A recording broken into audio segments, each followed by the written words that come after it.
Hi folks, this is International Master John Watson. This is Ask the Master on ICC TV, and I'm sorry for the big delay we've had here, and I think I'll skip some of the introduction. The basic idea of the show is so you can ask questions either by the chat or by email of a chess master. We take almost any subject. Openings, we have one today about generally preparation and general improvement. And you can send me games. We're going to try and do one game today. I've got a lot to cover here. You can send me questions about openings, is what I get the most of. I get a lot about openings. Maybe that's because of my reputation, and maybe that's just because openings are exciting to people. So anyway, you can send an email to askimwatson@chessclub.com. That's ASKIM WATSON at chessclub.com, or you can, if you're an ICC member, you can message me at John L. Watson. Okay, well, let's just move in here because I'm very late here. I'm sorry we had some technical issues here. And let me check the chat, but I think I want to also get to some things that I missed last week. Okay, Alan, hi. Here we go. Alan's on. And, okay, we got some people on here. Let me, from last week, I was asked a question about a couple questions about the French, strange lines, and I wanted to kind of finish those answers because I didn't really answer them very well. The first one was, let me just see, it was this fellow. Someone asked about this line, which I've never played actually for black, but I know there's a DVD on it. It's a whole DVD on it. It's not, and some decent players have played it. And I got this part right, which is if white plays that natural move, the whole idea is you can now play here. And white doesn't have that much better than this because you're going to play bishop b4 anyway, and then he can't take it because there's no knight g5. So that was right, and black's done pretty well in that line. In this position, black's done pretty well, even if white plays slowly. However, I mentioned this, and I wasn't really sure what the best move was, and I mentioned this move, and I mentioned c5, and I just wanted to say that I looked it up, and the knight c6 move is more popular. The other thing you can play is this move, just putting more pressure on the center, still thinking about knight f6. And nothing completely equalizes, I don't think. And the original comment that was on the chat was something about, hey, I don't know if h6 is very good after knight c3, and in a way I'm sort of agreeing. I think it's okay, it's playable, some strong players have played it, but I don't think you fully equalize. Because I was confused last week about, well, what do you do here? And the answer is this, and if he plays here, well, this seems to work out sort of okay. But white has a move that he found a few years ago, which is check. And without going into detail, that pretty much forces this move. And now the knight can't retreat back to c6. And so black basically just gets the better game here. White gets the better game, excuse me. What happens here eventually is that he's going to play a3. So, for example, right now, this could happen. Something like this. Now, this position, it's good to know for white, this is your good bishop. It's by far your best piece. It's the one that's going to, it has two beautiful diagonals it works on. So you believe it or not, you don't want to give it up. You don't want to give black the two bishops in spite of that bad-looking pawn structure. Because now black has a file, his queen can come out easily, c5 can be played, black's fine. But if you just let that knight sit, it's off-center. You just castle or something. And this position, I think, definitely favors white. Now, it's not that horrible. I mean, you can play this, and people have played this, but I just wanted to show you that's the best line for white, in my opinion. So that's a problem with this knight c3, h6 move. This is just catching up on last week. You can go back and look at what I said there. And the c5 that I mentioned, I'm not very thrilled with, because for one thing, there's a little trick here that if you take back immediately here, you lose this pawn, because black can't take that because of check winning the queen. So black leaves the pawn there, and it's not that bad, but it's definitely better for it. Black should play here, leave that there for a while, and it turns out that white's just better here. Not a whole lot better. It's playable, but it's not. c5, I'd rather play knight c6 than c5. Okay, and the other thing we asked about in the French, let me just get to that really fast, was a win-or variation. Someone asked about the b6 line, so let me go into that. Now that starts with knight e7 instead of c5. And white goes ahead and plays his normal moves, and then black plays b6. Been around for years and years and years. Still played. I looked it up. It's still played fairly regularly. Here's something I found out about it, though. After h4, h5, which we talked about. Now, I mentioned queen here. Another move actually is queen here with the idea of bishop taking, bishop g5. And if knight takes, you can come back over here and then when the knight moves back, you can win your pawn back with this move. And that's roughly equal, maybe slightly better for white. I mean, it's a game. I don't think black should be too worried about that line. The line I showed was this, and we talked about this with here and captures and takes, and then black plays for this move. For example, bishop g5, black plays for this move queen c6, or knight back up to a5. It's a very interesting position.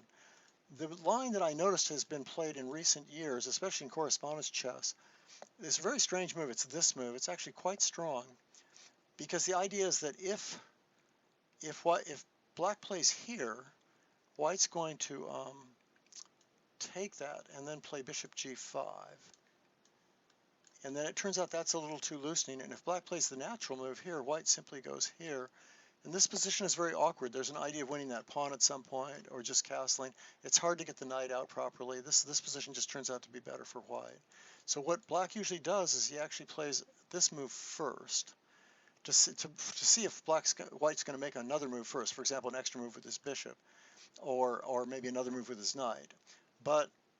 And then play bishop a6. But the problem with that move is white has this cute little move here. This is kind of a modern way of treating this position. I think they worked this out with computers and also just thinking about it a lot. And this pawn can't really be defended. So even though black gets some compensation, and there are quite a few games with this, so black was willing to play this way, I still think when you add it all up, this is a lot of times black will play this move now.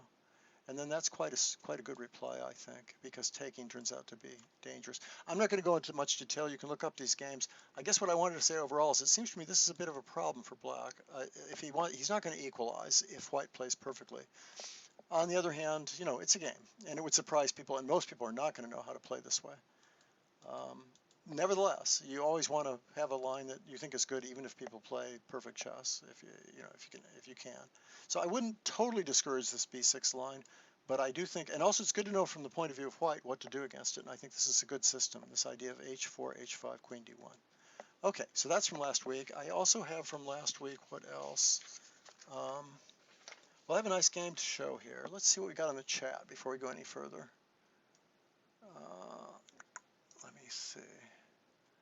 Well, for some reason I'm not getting the top of the chat again. It's my old problem that I've had before here.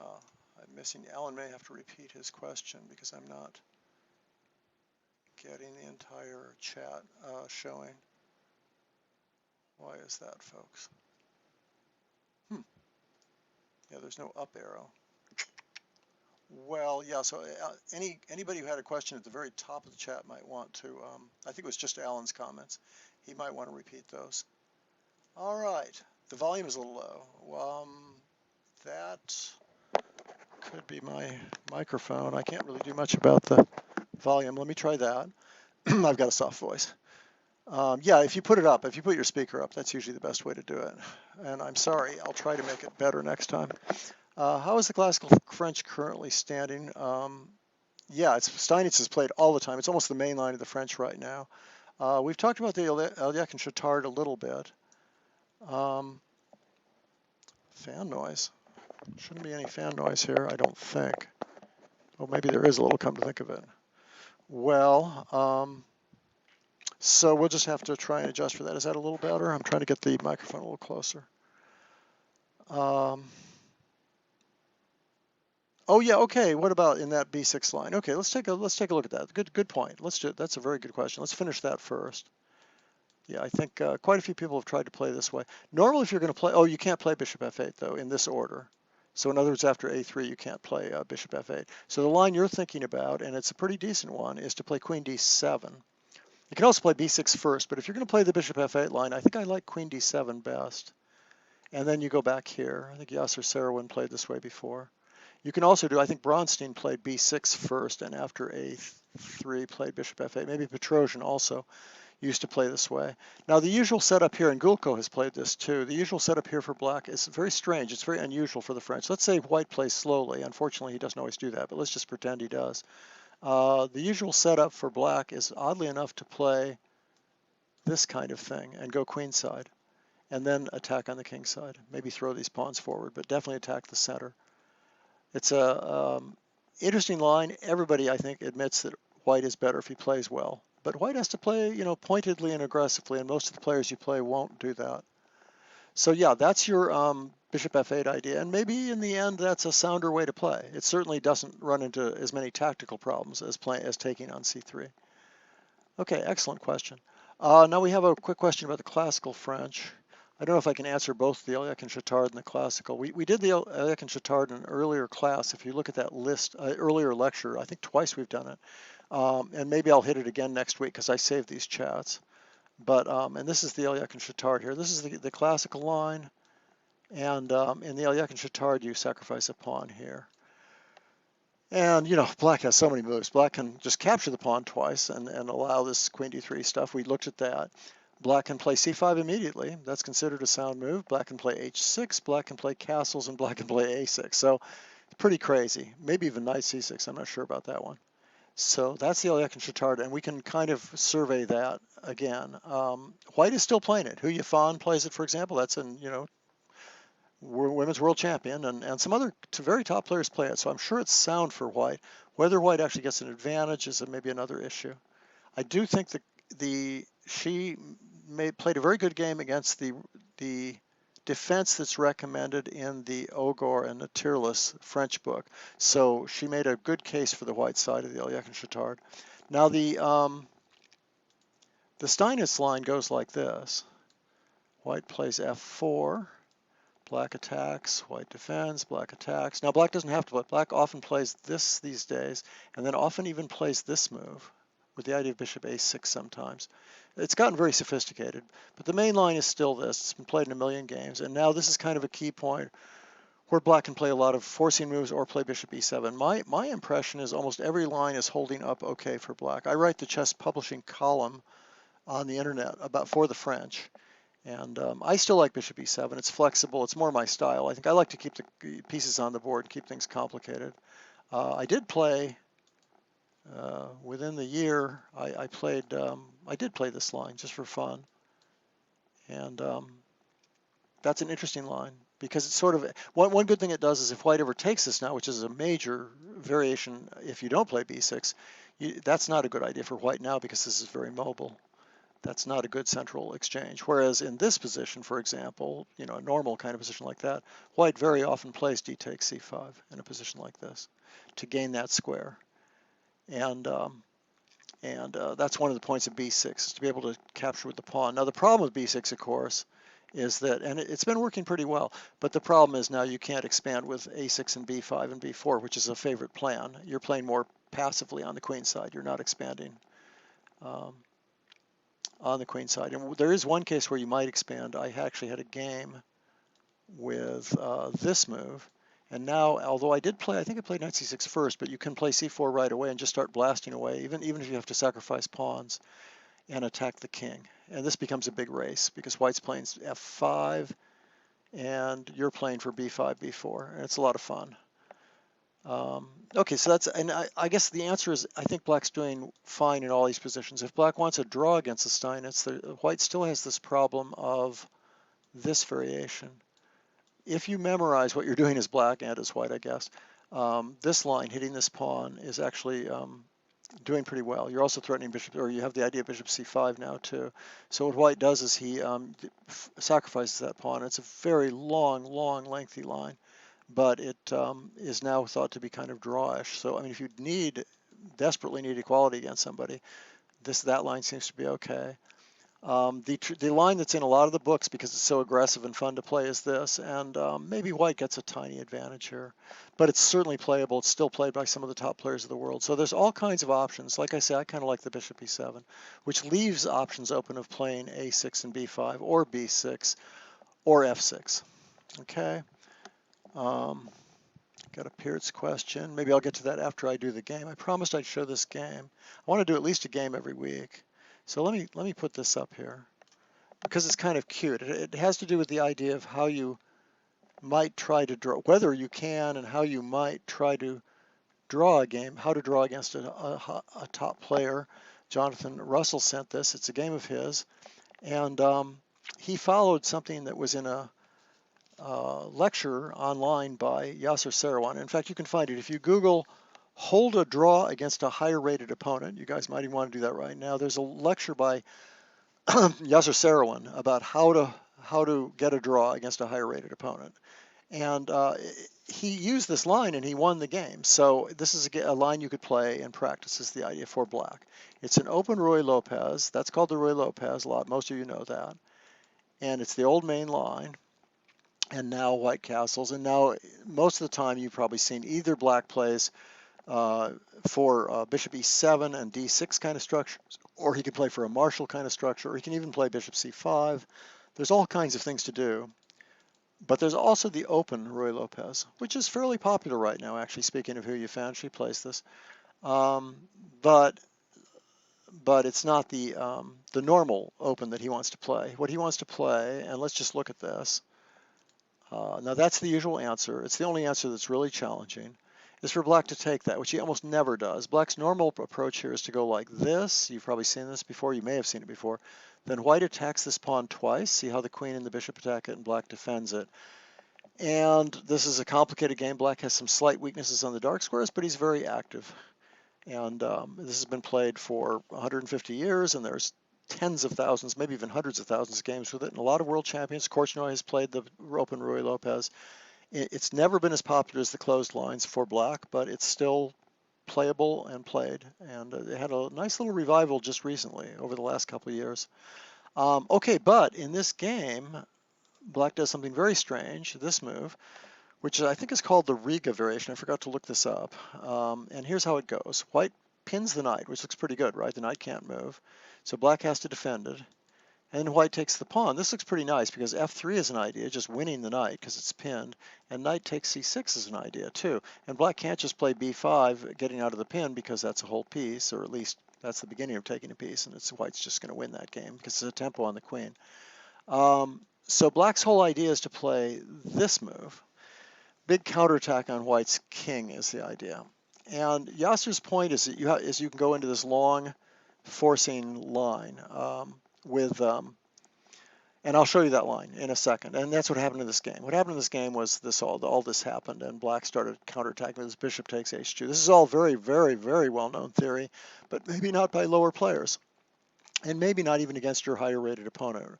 I'll talk about that in a second. I'm not sure sure that Yasser is right about that. I think a lot of people do know these lines, but what I wanted to say is a lot of times you play something like this, you're playing some grandmaster and you think, okay, I'll get into this forced drawing line, or this, I'll just force things and I'll know more than he knows and blah, blah, blah. Well, there's a problem right here, which Yasser doesn't mention, which is white can play this move. Just really trying to break up that center, threatening to take the pawn and then play knight c3 and win a piece. Let me show you that. If black did nothing, you would simply win right away by playing like this. And that pawn can't take because the queen's lost. And the knight can't take because it's pinned, so white just wins a piece, and with an attack, with a kingside attack. Well, that's a big threat. It turns out that if you play, just for example, you can take that. It's probably the best move is to take it, actually. Sorry, am I doing something wrong here? Oh, h6, and no one would play that, obviously. So you take that, and white just takes back. And now the problem is you're still threatening that, and you're threatening this twice. Sure, black's a pawn ahead for a second, but it turns out he's in some trouble here. He can't keep equality. That's probably the best way to phrase it. There's no easy way to keep equality here. The best move is bishop e6, and then you play this move knight e5, double attacking here. And of course now these counterattacks don't work anymore. These bishop e6, d6 things don't work anymore. I shouldn't say of course, it's a little bit complicated. It might even be the best move to play bishop d6. But take my word for it, this is good for white, which means probably this whole line is a little bit, at least a little better for white. I'm not saying black can't play it at all, but this would be a problem. It's the kind of thing a grandmaster might just play, even just by calculating or intuiting or doing a little calculation. So one thing about Yasser's idea of just getting this draw is that everything's not forced. You might just run into a line that would frustrate you and you've never seen it before, like a c4, and then. But anyway, all Yasser gives is this move, and this is a famous old line. Looks like white's winning everything, but black does this really pretty check, and the idea is that if white takes, then at the very least he has an immediate draw with this. I don't know if he has anything better, but it's kind of irrelevant, because if black can draw, that's what black's trying to do, is get a draw. And so he doesn't take, and if white goes here, Well, I'll show you that in a second. White goes here in the game. Let me show you the game first. White goes here. Now what's going on materially? White just won a piece, but black's got a big attack on the king. So what black does is keep attacking, threatening checkmate in 1. And it turns out that this works out for black. White tries checking in this game. I'll just show you how the game went without giving you a lot of details. Black attacks the bishop, and white decides that he's still threatened with mate and the bishop's threatened. So he tries to solve this by playing here, which is the right move, there, and now he plays this move knight takes b5, giving back the piece. The problem is that if he makes a slow move here, I think, I'm trying to remember what the best way to play this is. I kind of analyzed this. It could be that you can even play something like this, threatening this move and threatening bishop g4, because if he takes it, you have this, and then you're on the queen, so he has to protect the queen, but then you have bishop g4, check, only move here, because otherwise you're winning the queen. Whoops, you're going to win the queen anyway. Okay? So it's kind of cute, but I'm not going to, this is crazy. I was not going to go into any detail, but the point is that after d takes e4, white gets desperate and plays knight takes b5, giving back the piece, and black doesn't take the piece back. Black just castles, because now he's got ideas of rook d8. He's got that same idea of bishop g3. There's a lot going on here. White comes back, and now black, I think, has several ways to play this, but he tries that way. Very interesting. Excellent move. Very well played game by black, by the way. Congratulations. One of our main listeners here. I don't see him on right now, but it's Jonathan Russell. White takes that. I'm not sure what white's supposed to do. The threat is check followed by bishop check or rook check. And I don't think there's really any way out of this. So let me just show you what happened. What happened is he took that. There was a check. White may have given up here. Oh, white tried to get some material for his queen, but ran into this move. And unfortunately, black's running out of ideas now, because after the check, he has to go to a light square, and then the bishop saves itself, and the rook is falling. Black's going to play rook takes next, and black just has too much material, not to mention this horrible king here. Pretty game, right? Now, so c4 is a bit of an issue that I talked about on the 8th move. What I really wanted to show you is that there's the correct move, which he does mention. Yasser does mention this. So the question is your opponent going to know any of this? Is he going to know that this is the correct move? Notice that you can't play knight takes f2 because it's pinned. That's important. So the main move here now for black is to play queen h4, obviously, which looks incredibly strong. But the idea now is that you sacrifice back. And if black takes this with the queen, you just take this piece and you're way ahead materially. Well, actually, you might check first. I don't remember, but it's just not a good move. So black takes to the pawn, and this looks quite good for black because the king's stuck. But you have this diversionary move, and this is actually well known. I knew this when I was a kid. I mean, this has been known for 100 years or so. So the idea that you're just going to draw this effortlessly against a top player is a little deceptive, I think. You get this position. Okay, so this position is interesting because black has 2 pawns and a rook for 2 pieces. And there's just enough, 2 pieces tend to be better than a rook and 2 pawns if it's the middle game. It tends to be worse if it's the end game. Here it's about an even trade-off, but white's very active and that king's still exposed, so white's probably better. And Yasser admits that white's probably better, but he thinks that black can draw. And I guess I'm a little skeptical. If you're playing a player rated higher than you are, I think you're probably going to lose most of the games you play in this ending. I also think objectively, he doesn't mention this line. I think this is a good line. Knight here. Oh, I'm sorry, it's black's move, and the best move is here. He gives that move. Wait, the best move is what? Yeah, the best move is here, kind of covering this c4 square. But he doesn't give, now, there are a couple moves here. I think he gives this. I think a better move is bishop f4 followed by knight d2. Also just knight d2 directly attacking this pawn. If you get one more pawn, white's just winning. And then this very clever move here, which has the idea that if you try to trap the bishop, there's knight c5. And this position favors white, in my opinion, and you know, well, it just does favor white. But at any rate, what was I going to say? So there's this interesting issue. Are there these openings that you can just draw some top player just because you know it better than he does, and they're forced into certain lines that you think you can draw? And the answer is unfortunately usually not. There's usually options. We saw that early c4 move was one option, and then we see this idea of this ending. Are you really going to hold this against a stronger player? And So I guess I'm a little skeptical of the idea that this is a line you can use. On the other hand, look, he used it. It was a surprise. So again, I guess the idea with me is he used it against not a really high-rated player. I mean, at all, a much lower-rated player than he was, and won a beautiful game. So I think this is the kind of weapon you could play against a lower-rated player, because you can always hold the end game against a lower-rated player, and most likely the player will deviate real early, like he did in this game, and just get crushed, because black does have a big attack. So it's actually funny. It's a funny concept, how to beat lower players or how to beat bigger players. Okay. Caruana's Berlin was crushed by Yufan. Should the bishop b5? Sometimes, well, yeah, there isn't that much choice, really. Let me go to that first, and then I'll get back to the next game. So that's kind of a cute game. I thought you'd enjoy that. But it also follows that general question of what happens when you try to draw a higher rated player. All right, so we're talking about the Berlin. This is the Berlin variation against the Ruy Lopez, same opening. And let me just see here. We're talking about, should the bishop capture the knight on c6? Well, anyway, the main line of the Berlin, especially these days, goes like this, and after d4 knight here. And the question is, should the bishop capture the knight? And I don't remember even what the options are to attack. But the bishop always does capture the knight here, except for the a4 line. What is the a4 line? Oh, the a4 line is this. And actually, someone used this to draw. I think So, or somebody either used it against So, or So used it just recently to get a draw.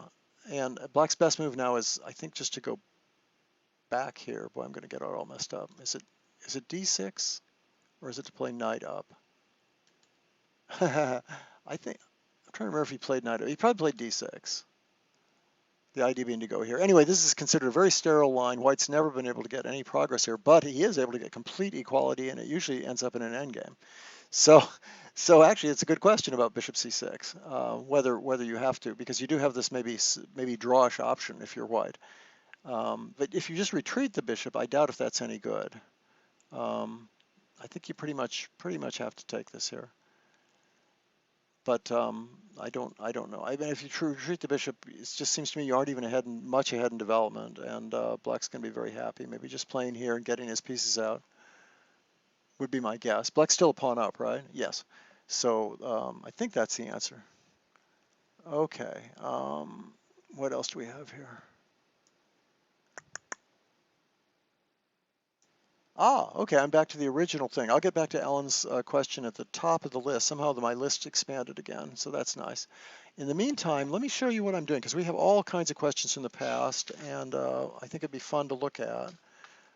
Here's a cute one. Let me see what order I want to do this. Oh, first I have a general question that I haven't answered, and it sort of keeps, something like it keeps coming up.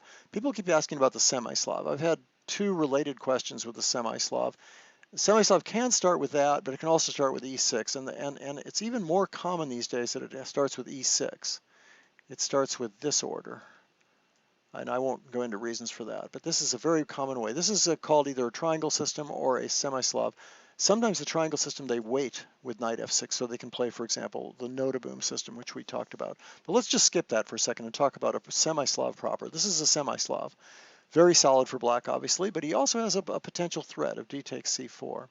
So this question is a little too general, but on the other hand, it might interest people. Is it better to play a lot of theory after bishop g5 or to play e3? What do you think of the Semi-Slav in general? So let me at least show people what the options are. By the way, there's also, okay, so the two moves he's asking about are bishop g5 and e3. And I should mention that a move I've played quite a bit actually is g3. And that's an interesting gambit move, but it's almost as bad as bishop g5. It takes tons of memorization, and I doubt if that's something I'd like to recommend to any sort of average player, because it just takes so much work. So let's just go in order here. So bishop g5 is sort of the most aggressive move, the most ambitious move, and it famously can lead to, well, now at this point you can play either d takes c4, which I think I've shown you a few times, but not in any detail at all, or h6. And d takes c4 is the traditional move, and white against that plays here, and we get the so-called Botvinnik variation, which goes like, I'm sorry, which goes, what am I doing? Oh, b5, sorry. My fault. You could play bishop f6 there. Okay, so the Botvinnik variation goes like this. Now, this is a very interesting position because white has two moves. This is the traditional move. But white can, and this, let me just talk briefly about this. This is the kind of, this is one of the most worked out variations in the history of chess. It's just huge amounts of analysis on it, huge long articles, long things in books, DVDs, and all the grandmasters have played it. For years, Kasparov, all the top players in the world played this position for a long, long time. And I think I can say with some confidence that the main line, the one that people think is probably best for white and black, it basically goes to about 27 moves, and often even further. There's some games have been repeated. There's a game that's been repeated 10 times, and it goes about 38 moves. Ultimately, I think right now they think black's okay here, and that it's actually drawn by force. I think this is completely irrelevant for someone looking for something to play for white because it takes so much study, and I don't think you're ever going to get you're probably not going to get a better position anyway. If your opponent knows what they're doing, you're going to get a draw. I mean, you could play it for fun. It's unclear. Or you can deviate a little earlier. There are ways to deviate.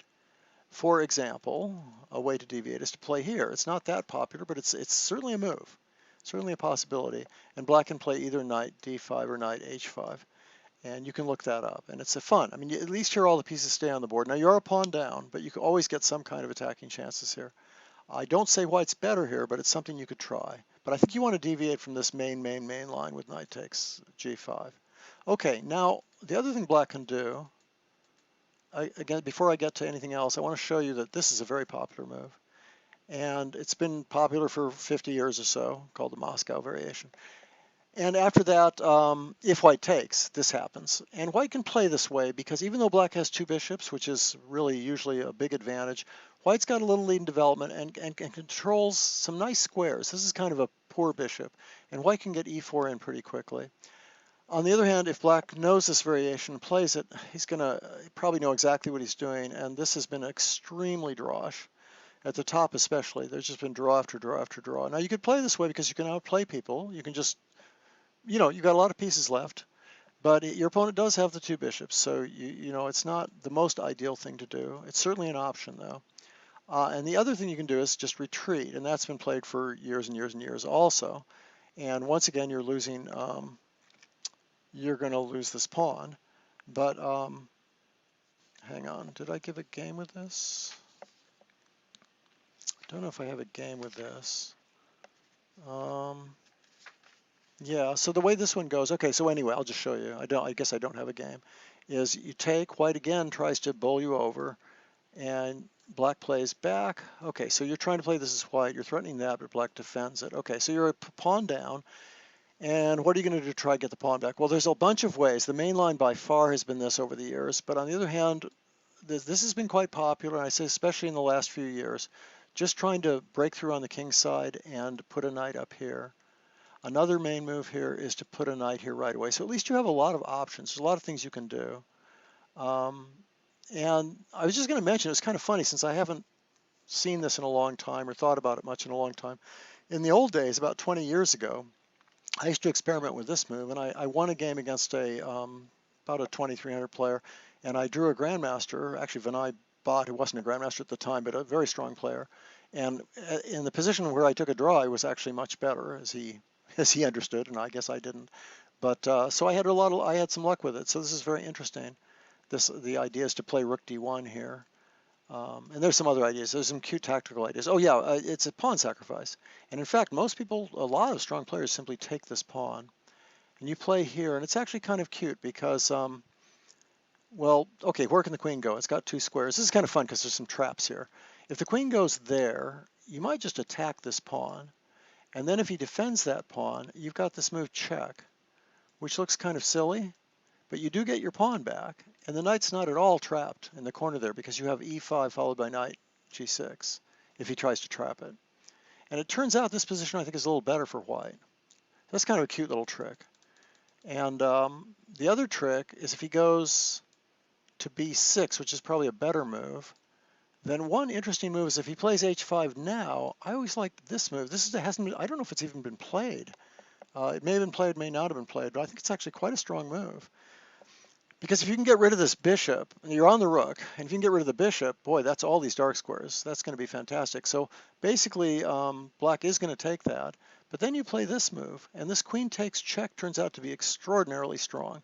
So black actually has to allow you to recapture the knight. In fact, the only move is to protect that pawn that way. And then you recapture that piece, and you actually, I think, stand better here. So it's kind of a cute little line that I played years and years ago. I never got either one of these positions because my opponents didn't play that. They played the more common move, bishop b7.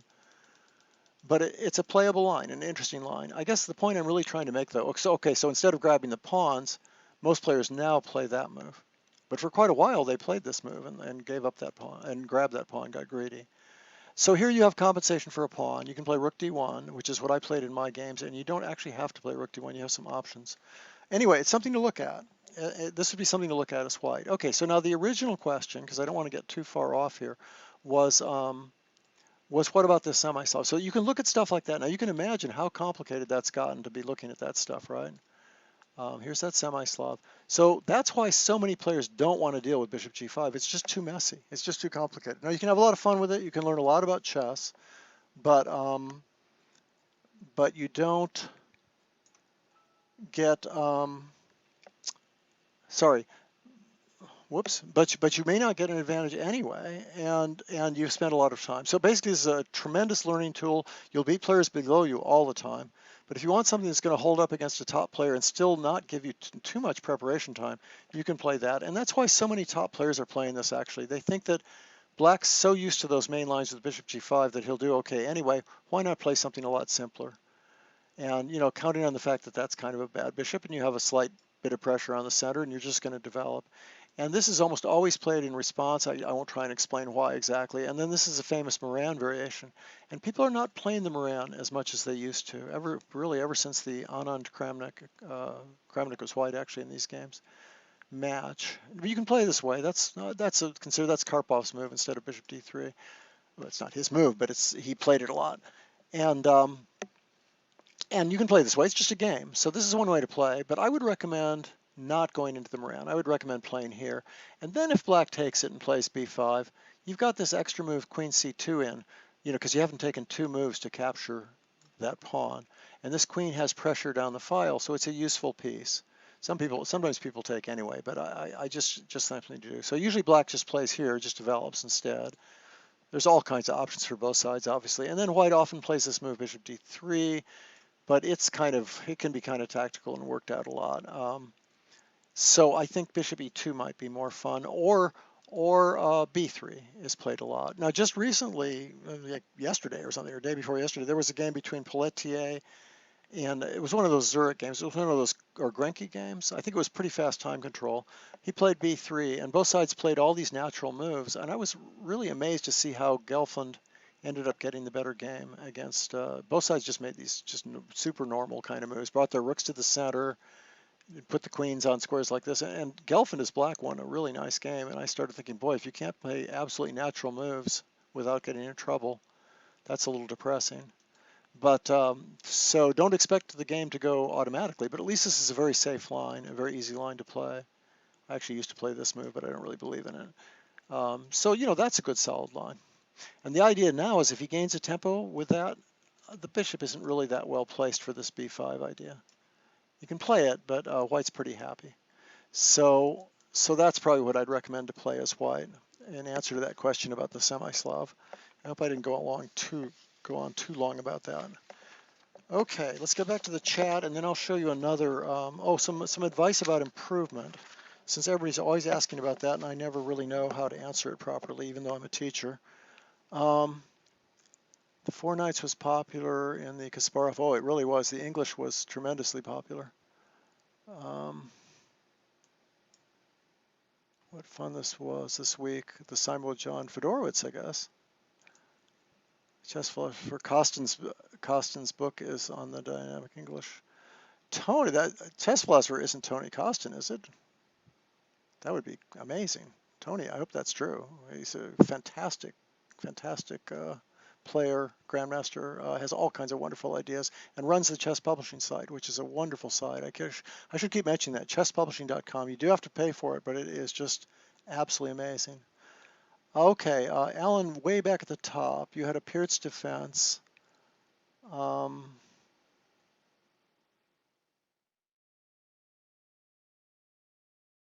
hmm. Okay, let's take a quick look at this.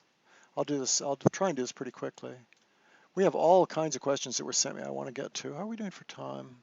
Oh, it's late. Alan, I think I'll get to this next week. I think I'll skip this because I want to get to some other stuff.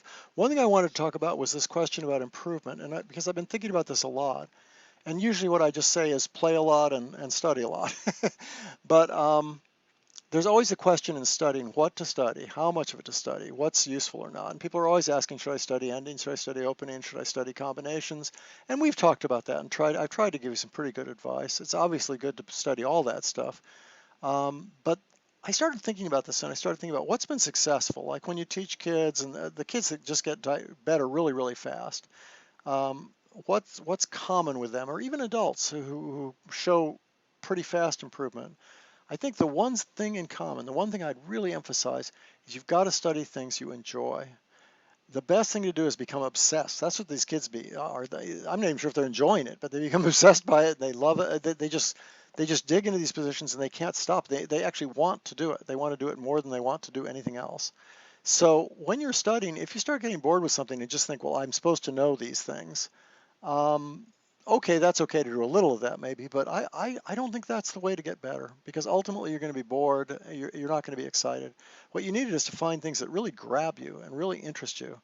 And I think that's one reason why opening study has worked for so many young players who've become really top players, is because it's pretty fascinating. And you know that you can kind of control the game from the very beginning and it runs right into all kinds of middle games, and you learn about all these different middle games. But I'm not suggesting therefore studying openings. I'm just saying that because some people really get off on studying end games, and if you love endings, and if you can come home in the afternoon, or I don't know, maybe you're there during the day, um, and crack open a book of endings and just say this is beautiful, because a lot of endings are really beautiful.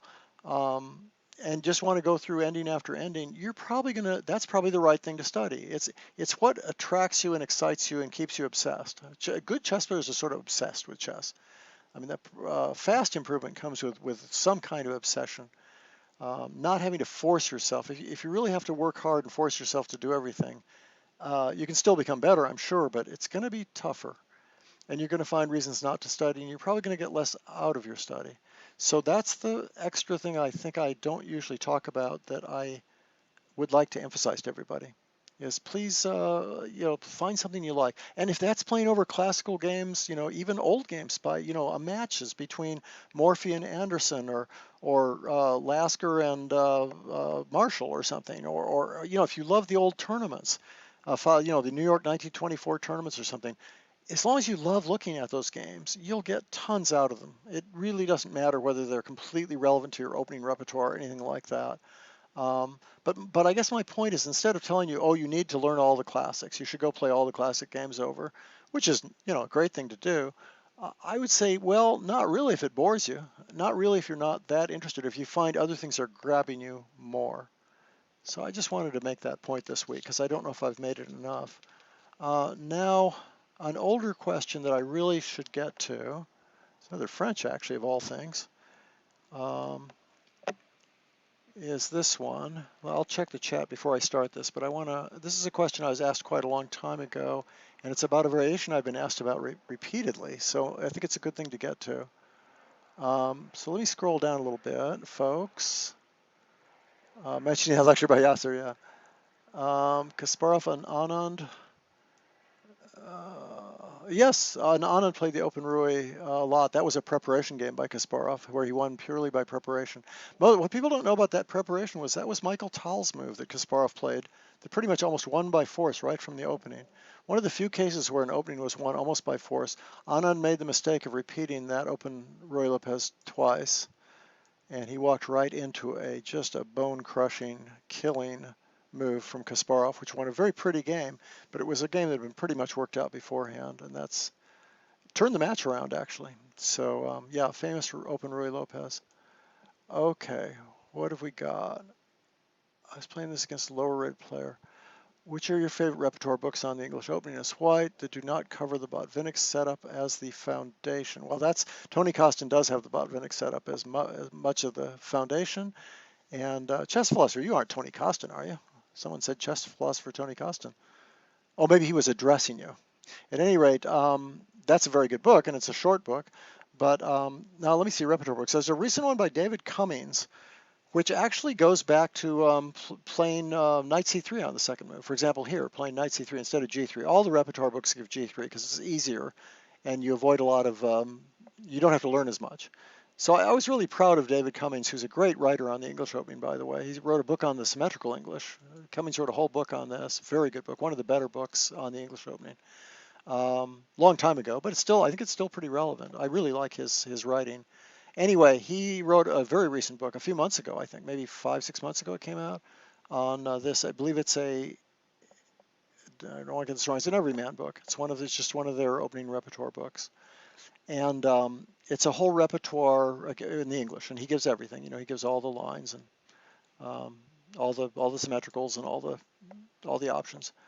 So that's a good book. You could follow a lot of that book. I'll advertise myself a little bit. I've been reading my own book on the English opening recently. First time I've looked at it in years and years and years. It's the one called Mastering the Chess Openings. It's volume 3. It's not a repertoire. It tries to cover, but it's got almost 400 pages, I think, something like that, of pretty small print. So it covers tons of material. You could certainly form a repertoire with it. And I guess what I was going to say is, sometimes you're disappointed with books when you look at them later, or you kind of go, oh, I should have done that or should have done that. I realized I really enjoyed reading it. I think it's very instructive. I think it's a great way to start out with the English opening. Even the sort of irrelevant chapters. I mean, I start out talking a lot about this move, for example, and also odd moves like E3 and A3 and things. And I think it really explains how the English opening works. It's a book that has a lot more prose than most of my books. It has a lot of words, and I think I was really proud of it. It looked really nice to me. So I'd look into that book. I'd look into David Cummings' book. The most famous book on the English is probably the Michael Marin book, which, by the way, does have quite a few Botvinniks in it. So that's a problem. He does recommend it, but not. He's got a lot of variety too. It's a 3-volume quality chess repertoire set. I don't think it's one of Marin's best books. I don't know. I don't know what to say about that. You could just follow that book blindly and get it. Not my favorite book. I'm not. I would rather not recommend that. But on the other hand, it's Michael Marin's one of the best writers around. He's a terrific writer. So, but that particular English opening series, I'd start with a single volume book instead, I think. Okay, what's the best line for white against the Grinfeld? Well, if I knew that, I'd be world champion or something. I don't think there is a best line. I will say one thing: if you're trying to learn a bunch about chess and you're playing against the Grinfeld, you're a D4 player, and you're playing against the Grinfeld, especially if you're already a C4 player, so it's a mainline Grinfeld. He's going to play D5 next. I think one thing you can start out with is there's a ton of lines that just follow the main line. Now, here's one advantage to following the main line. A lot of times when you follow a main line, it's harder because there's more theory. But in this case, you've managed to avoid an awful lot. You've got a position you can count on, this position in the center, and you pretty much know that black's going to pretty much have to play here. You can look up the B6 lines and the knight C6 lines, but he's almost always going to counterattack with that. And there's all kinds of ways to play this. You can play this very safely. Like recently, an awful lot of people are going back to this line where you play just bishop E3 and queen D2. Speaking of Michael Marin, he has a great DVD on this and has written about it, where you just play very solidly like this in the center. But I think, what was the point I was going to make? The point I was going to make is that you can learn about big centers with this. This is a wonderfully instructive line, regardless of whether you play it really aggressively. For example, the Rook B1 line is a very aggressive line. And all of these things, even though they've been, black knows how to maybe equalize against them, it's not like white's worse. And there's still all kinds of interesting play. Even some of the main lines where black plays really forcingly and takes this pawn, even these things, it turns out, oh, I'm sorry, I didn't get bishop E2 in, did I? I'm sorry, my fault. I should have had bishop E2 in. Sorry about that. It's castles, bishop E2 first. I'm sorry, rook B1 is right. Castles, forgot about castles. Bishop E2, and now even these main lines. Not that many people are probably going to play this against you, but whatever they play, it's interesting and fun. For example, a lot of people are going to play B6 because it's a simple line to play, And then these lines are really fun for white, I think. They're really fun. If black plays here, you just go over here, and you can get a lot of attacks. But the point is you can learn a lot about these pawn structures, which are dangerous for black. They're hard. You get a lot of attacks when you play the exchange Grunfeld. So normally I don't say in answer to these questions, go ahead and play a main line, because after all, you have to learn a lot. But this is maybe an exception. The Grunfeld is an exception. There's so many ways to play this main structure. You just pick one of them and learn it, and you'll learn a lot about pawn centers and counterplay and stuff like that. So I don't think I'll go much further on that one. Um, so what do we have here?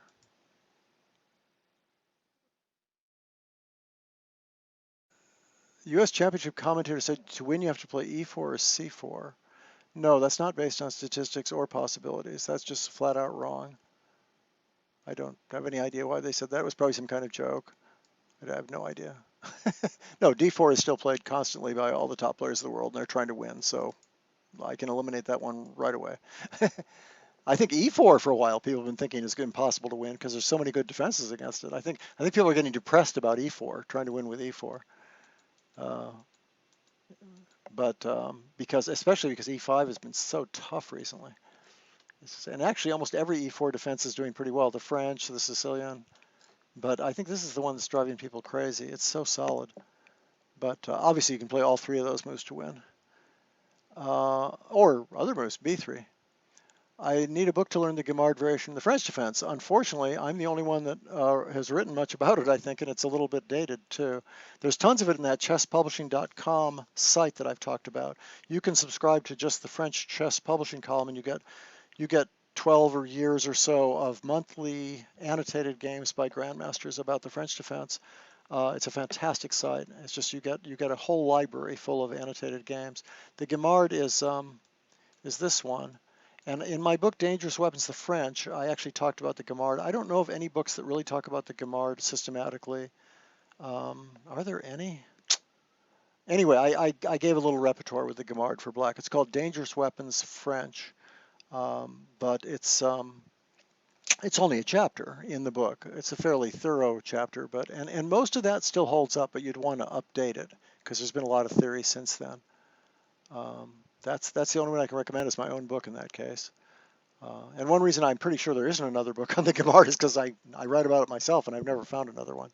So I think that there was this thin little volume years ago, but it wasn't very good. A really short little volume, one volume thing, but that was before computers and it wasn't by that, it just wasn't very good. Okay, what do we have here? Wesley So mentioned how well prepared players are in the opening. That's true. I think the U.S. players are, but so are everybody now. Like everything in the U.S. is about fast, nice, cheap in general. Well, I think that's probably true. I think that's a fault with the U.S., but I don't think it really applies to the openings. I think you'll find that Eastern Europeans and Russians are just so insane about the opening. It's unbelievable. Germans, my God, it's just crazy. I think every country, the Chinese are nuts. I mean, about openings. So, but it is also true that the young players in the U.S. are better prepared theoretically than they used to be by a landslide. They're very well prepared and have a lot of interesting new ideas. I like this current set of young players in the U.S. and older players. The ones that are the top three. The three that are in the top 10 also are so much fun. And then on top of that, we've got all these nice young players. It's a great situation right now in the U.S. for chess. Um, Maurice Ashley, the computer told him so. I like the way he talks and does his moves, though. Yeah, I mean, Maurice is, yeah, he's controversial, I guess. It depends. It depends whether you want super sort of tight, serious analysis or you want someone who's got a lot of jive and shuck and jive sort of talk. And yeah, there's this problem that people think he quotes the computer too much. And I think that's because he's reporting on these events. I'll defend him for a second. He's reporting on these events and there's 5 games at the same time going on, or maybe even 10 if it's the US, or 12 or 14 if it's the U.S. Championship and they're playing, the women's section too. Okay, so he has to have all his moves up on the board, and they swing to him and they say, well, what's happening in this game, Maurice? Well, it's going to be hard for him to keep up with all of them, so it almost makes sense that he's just basically telling you what the engine says. It's hard for him to look at those positions independently and get a separate opinion about them. That's kind of up to the commentators to do that. They should be doing a good job of that. I'm not so sure it's up to Maurice. I think who is it? Yasser and Jennifer and whoever else is up there should be the main ones figuring out the concrete lines. I mean, on ICC we have some wonderful people doing this commentary on almost all major events. The ICC commentators are fantastic at their analysis. If you want analysis and not computer analysis and talk about the position, uh, I mean, there's almost everybody's so good. I mean, Yermo is fantastic. Yermolinsky is fantastic. So is Ronan Harsvi, and so is John Spielman, and it's just there's terrific analysts, and I've had the honor of working with some of them, and it's just Gadakovsky was just wonderful to do analysis with during the World Championship, or during some of the big super tournaments, and we also did World Championship stuff, not with Gada, but I did it with some other people. So yeah, so you might want to check in on ICC for careful analysis of the games as they're going along. But Maurice is fine. Yeah, I think it's hard to it's hard to criticize someone who's got a job like that. I mean, he's got to get the games up there quickly and tell you what's happening really fast when there's a ton of games going on. Well, that's not so easy. So he's telling you what the engine says pretty much, and I think that's legitimate. Okay, we're getting late, aren't we? Let me just see if I missed something really big. I wanted to show one more thing. Let me just see.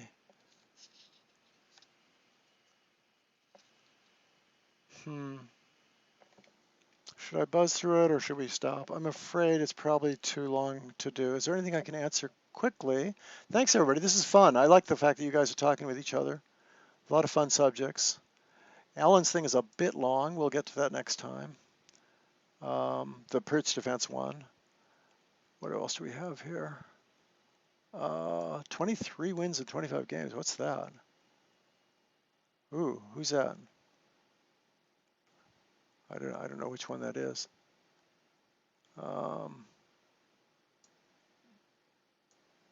Yeah, I don't know. Oh, maybe that was the Simul. He's talking about the Simul on ICC. John Fedorowicz, apparently, who's I really enjoy John a lot. Great personality, by the way, speaking of personalities. They should have John on more often.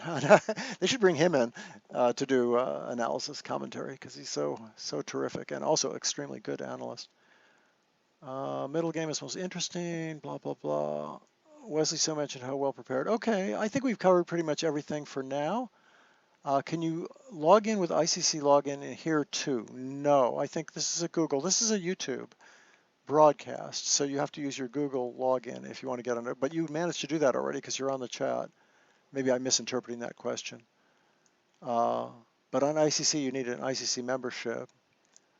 And this show is not shown on ICC, by the way. It is a YouTube show. It is archived, so you can see all of these shows still, all of them going back to 2015 are up here if you search for them. You can search for Ask I Am Watson, or I don't know, chess or something, or Ask the Master. I'm sorry, Ask the Master chess Watson would give you all of them.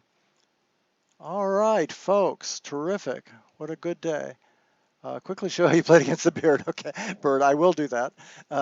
Yeah, we looked at that a little bit before, and yeah, there's definitely no time for that because we're running out here. But I did mention that one thing you could do against the Bird is just don't play Now, D5 is a fine move, and Grandmasters play it all the time, and it's perfectly good, but it's kind of what White wants because he wants to get a reverse Dutch defense, right?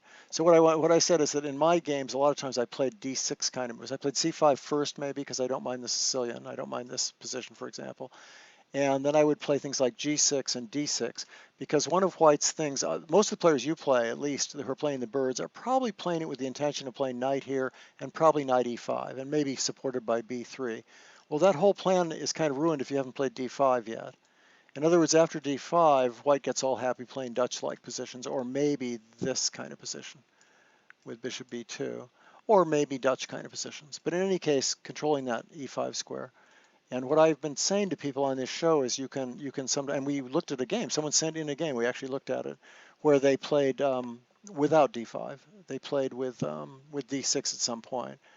And you can play other moves first. You can play G6 right away if you don't mind E4. You can play C5.